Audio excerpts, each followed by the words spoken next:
The desire to look organized in the garden and pretty and weed free. You know, it's a strong desire, and there's a lot of pressure for things to look neat and tidy. And there's certainly a case to be made that if there's too much weedy competition, your plants are not going to be healthy. No question. This is more probably part of the garden that's meeting that standard, I guess. Over here, though, oxalis is taking over. It's been raining. Don't get any serious frost here in Southern California. So this kind of stuff's starting to look kind of shaggy.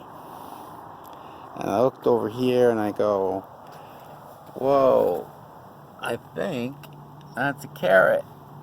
And I'm thinking to myself, I let my carrots go to seed and one got real tall and I might have dragged it over here. Perhaps that's why there are some carrots among the weeds, because I just started pulling some weeds and wow, the carrots are just volunteering.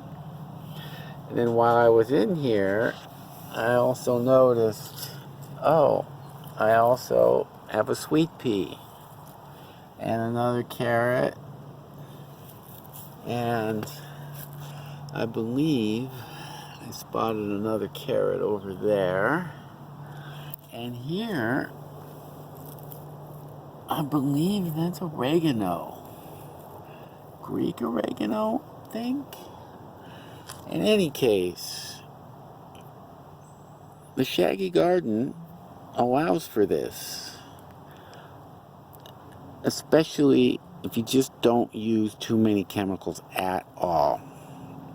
It's hard to be completely chemical free. I will acknowledge that. I am about as close as most people are going to get. But, you know, I guess if you're using bleach to clean things out here, maybe some iron phosphate, I think, is what I might use as snail bait. That seems like a chemical to me. So in any case, I try to be as organic as possible. And by allowing things to just be and having such a light touch, it does seem like there's a greater chance for this kind of volunteering. And it's amazing the things that are actually tougher than you imagined, and they're able to make it. Like these carrots here. Sweet peas, I guess, pretty vigorous plant. Now, canna lilies are not. And I'm found when I was looking over at the garden that a couple of tiny little root bits had gotten into an other part of the garden where I was growing some peppers, and they've sprouted.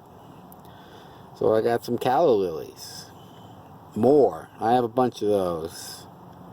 I like calla lilies a lot. When I lived in Galt, that really heavy clay soil, they got freaking gigantic. I've never seen them grow like they grew there in Galt. So this is mostly supposed to be a podcast, but I did want to have the video available, so I'm trying to push out the podcast as a thing that people are going to want to listen to and spread the word on Adventures in Terraforming. What it's about, why I do it, spirituality that I believe is in the garden. I mean, you're seeing everything alive when you're out here poking around. You're seeing it live. You are so connected. It's hard to articulate the harmony I feel when I'm in my garden. And this stuff is more important to me than any the other creative endeavors I really might have. I got some other podcasts, some political ones, riding my bike, blah, blah, blah, blah, blah, blah, blah. But, man, I'm in my garden when I'm helping things make it, helping things get their roots down. Because once these plants get their roots down, things change so much. They change the environment so much. Things become more and more alive. This is my grafted lemon and orange tree. It's pretty cool seeing oranges and lemons together, so I guess I should put that on video. Used to be a mandarin orange and a lime on here. There are two kinds of oranges on here. There's a navel and a Valencia. But the lemon's really vigorous. Meyer lemon, I think. Pretty awesome to have it. It's not in fabulous shape. The government's come out and actually sprayed it for the Asian psyllid because they grow citrus out here commercially. And I consented for those chemicals to be put down. You know, I mean, I felt like I kind of should try and help if it wasn't too nasty, the chemicals they were putting down. So I don't remember right now, but Asian psyllid and the greening disease is just destroying citrus out here, grown commercially. And it's interesting, they've come out on my property a couple of times, captured the insect that spreads it, and tested my trees a number of times. And this tree over here, partially because it's grafted and partially because everything in my garden, because I'm a shaggy gardener, is required to try. You need to thrive on benign neglect. I'm not sure that my Meyer lemon orange graft here is actually thriving. You can see here. Oh, it's pretty old though. I'd say it's like 17, 18 years old now. In any case, not exactly thriving. And then when they came out and the guys coming out and doing spraying and testing, put their little tags on here saying they'd done their deal. I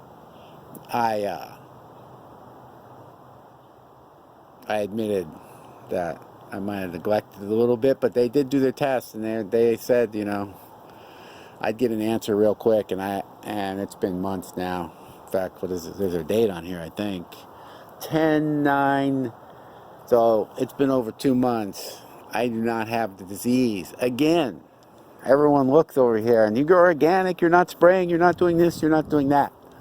And I'm just like, well, yes, but the fact that I'm doing nothing maybe means things are kind of a little bit more in balance. And maybe that's what we need to try and do more in commercial agriculture and in our lives. And I guess that's something about that Adventures in Terraforming is about too. So that's it. End of the year. This is a beautiful orange crop, and it's a sunny day in Southern California. Here behind the orange curtain, the jade plants are just busting out. Lots of people back east grow these things in their houses, and they never see them bloom. But they're quite spectacular when a whole huge hedge of them will bloom. Across the street there, that does happen. But that's a jade plant in bloom, people. Eastern, northern people, where you can't grow such things outside. Of course, you got more water. I might want more water, I don't know. But here I am behind the orange curtain, closing down 2019, admiring my oranges and my yellow and orange and benignly neglected grafted Meyer lemon.